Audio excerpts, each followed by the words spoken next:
زیادہ سے زیادہ سبحان اللہ کا لفظ استعمال کریں تاکہ اس کا اتنا زیادہ اجر ہمیں قیامت کے دن نصیب ہو جائے۔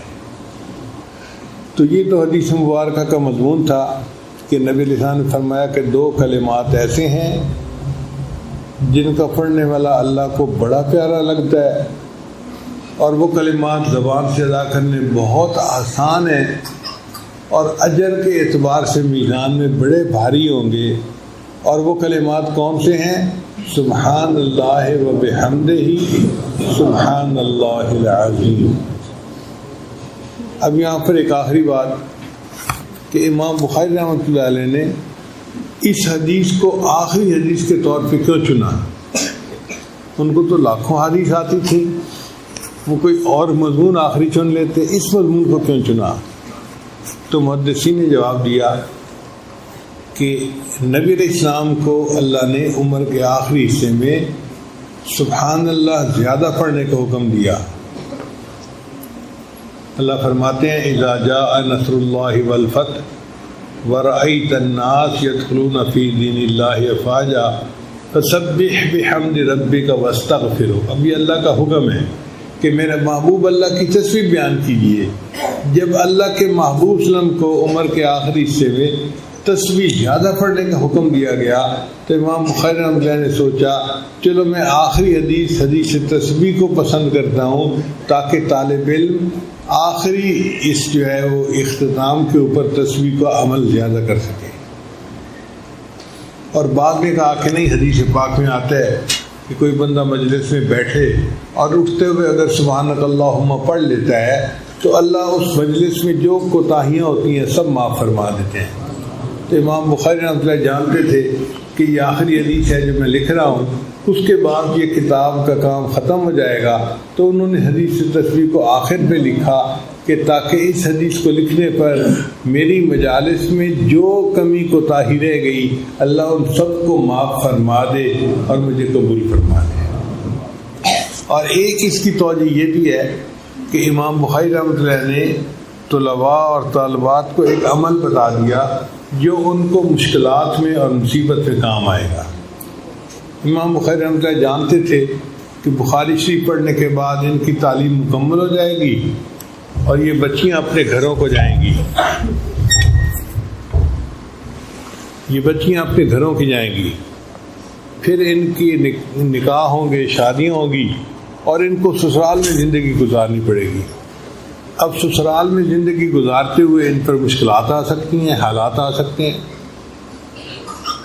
اسی طرح یہ نوجوان طلباء اپنے گھروں کو جائیں گے، کوئی جاب کرے گا، کوئی بزنس کرے گا، تو ان کو کام کرنے پڑیں گے، ذمہ داری اٹھانی پڑے گی۔ اب کام اور ذمہ داریوں میں انسان کے اوپر مشکلات آ جاتی ہیں، تو طالبات بھی مشکلات میں پھنسیں گی اور طلباء بھی مشکلات میں پھنسیں گے، اور پھر یہ چاہیں گے کہ ہمیں کوئی عمل مل جائے کہ جس سے اللہ ہمیں اس مشکل سے نجات عطا فرمائے۔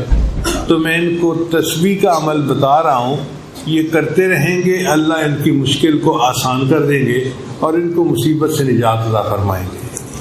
اور اس کے دلیل 2 ہیں۔ ایک یہ کہ حضرت عمر رضی اللہ عنہ کے زمانے میں ایک مجرم تھا جس کو انہوں نے 10 درے لگانے کا حکم دیا۔ چنانچہ جلاد نے جب پہلا درہ مارا نا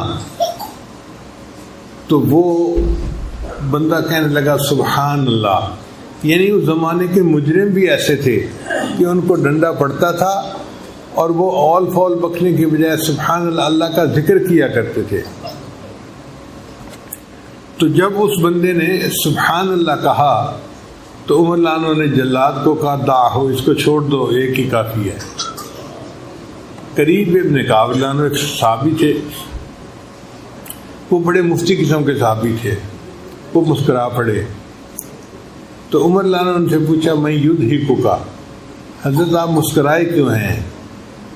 ان کا کہ میں مسکرایا اس بات پہ ہوں کہ اس بندے نے سبحان اللہ پڑھا، 10 کوڑے پڑھنے تھے، 1 کوڑے پر سزا یہ ختم کر دیا آپ نے، تو سبحان اللہ نے اس کی سزا میں تخفیف کروا دی۔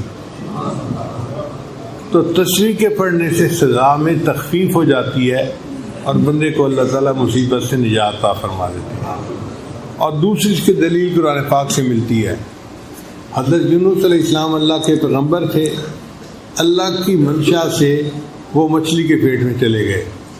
اب ان کو مچھلی کے پیٹ سے نکلنے کا کوئی راستہ نظر نہیں آتا تھا، کوئی مخرج نظر نہیں آتا تھا۔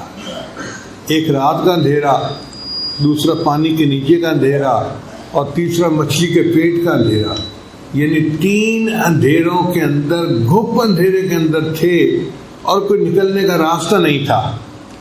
اب انہوں نے سوچا کہ میں اس میں سے کیسے نجات پا سکتا ہوں، تو انہوں نے اللہ کے نام کی تسبیح شروع کر دی، لا الہ الا انت سبحانک انی کنت من الظالمین۔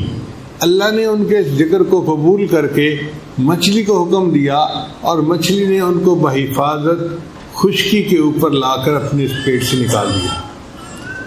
اللہ فرماتے ہیں فلولا انہ کان من المسبحین، اگر یونس علیہ السلام اللہ کی تسبیح بیان نہ کرتے، للبث فی بطنہ الی یوم یبعثون، تو وہ قیامت تک مچھلی کے پیٹ میں ہی رہتے۔ تو مصیبت ایسی تھی کہ قیامت تک انہوں نے مچھلی کے پیٹ میں رہنا تھا، مگر سبحان اللہ کی وجہ سے اللہ نے مچھلی کے پیٹ کی مصیبت سے ان کو نجات عطا فرما دی۔ لہذا امام بخاری رحمۃ اللہ یہ چاہتے تھے کہ آپ لوگ بھی حالات کی مچھلی کے پیٹ میں پھنسیں گے۔ مثال کے طور پہ ایک لڑکی پڑھ کے فارغ ہو گئی، اب گھر میں بیٹھی ہے، ماں باپ رشتے کے انتظار میں ہے، عمر بڑھتی جا رہی ہے، 30 سال ہو گئی، اب رشتہ آئے گا تو ماں باپ اس کا نکاح کریں گے نا، خود تو نہیں کسی کو جا کے کہتے کہ جی تم ہماری بیٹی کو اپنے پاس رکھ لو۔ اب رشتہ آ نہیں رہا، لڑکی کیا کرے؟ یہ تو حالات کی مچھلی کے پیٹ میں پھنس گئی نا، یہ تسبیح کرے، پڑھے، اللہ تعالیٰ رشتہ بھجوا دیں گے، اس کی شادی ہوگی اور یہ اگلے حالات میں چلی جائے گی۔ اب خامد ہے، اس نے کاروبار شروع کیا اور یکدم قرضہ چڑھ گیا، تو یہ خامد قرضے کی مچھلی کے پیٹ میں پھنس گیا، اب اس کو نکلنے کی کوئی صورت نظر نہیں آتی۔ تو امام بخاری رحمۃ اللہ چاہتے تھے کہ یہ خامد اگر تسبیح پڑھے گا، اللہ اس کو قرضے کی مچھلی کے پیٹ سے نکال دیں گے اور یہ اس مصیبت سے نجات پا جائے گا۔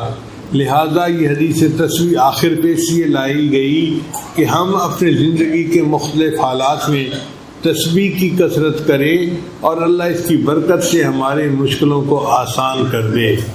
جتنے حاضرین ہیں اللہ تعالیٰ سب کا آنا قبول فرمائے، اور جتنی بچیوں نے آج آخری حدیث کا سبق پڑھا ہے اللہ ان کا پڑھنا قبول فرمائے۔ اللہ اس ادارے کو دن دگنی رات چوگنی ترقی نصیب فرمائے۔ جو ادارے کے معلمین یا معلمات ہیں اللہ سب کو اپنے مقبول بندوں اور بندیوں میں شامل فرمائے، اور اس کے بدلے ہم سب کو اپنی رضا نصیب فرمائے۔ وآخر دعوانا ان الحمد للہ رب العالمین۔